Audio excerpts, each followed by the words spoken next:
So, Mr. Berns, welcome to our show. How are you? Thank you. I'm very well, thank you. So, we would like you to explain us how this model, 4-day work model, operates. Well, essentially, we call it the 100-80-100 rule. 100% pay, 80% of working time, provided we get 100% productivity. So the idea is to focus on doing things better, smarter, rather than working longer. That's the key essence of the 4-day week strategy. Did the COVID pandemic play a decisive role in the formation of this idea? Well, the idea predated the pandemic. I did it in my own company in 2018.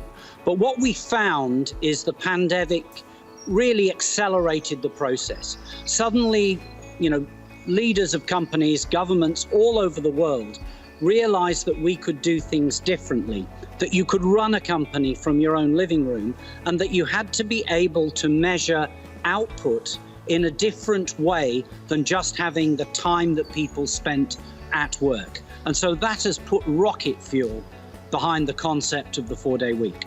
In how many countries now is it currently being applied, and what are the first results? Well, you're seeing Iceland has done it, Romania, Lithuania, Belgium have all passed 4-day week legislation. There is legislation in Japan and India that's slightly different. And then you've got countries like Russia, Portugal, they're all looking at 4-day week legislation. Now, on top of that, we have the trials that are going on in Australia, New Zealand, the United States, Canada, and the United Kingdom.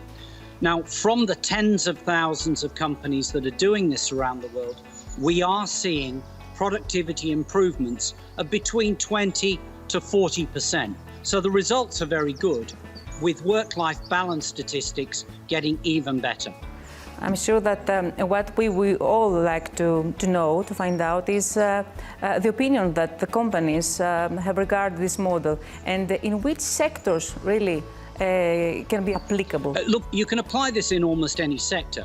At the very top, you've got companies like Volkswagen and Panasonic, so electronics and car manufacturing. Yet in the United Kingdom, in our trial, we've actually got a fish and chip shop that's doing it. And we know in Spain that it works in hospitality.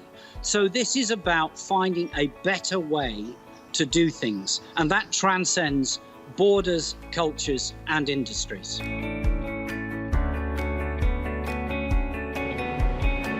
Do you believe that this model could apply in Greece, here in our country? Absolutely. Absolutely. I think that there is no doubt that this is applicable in any country worldwide.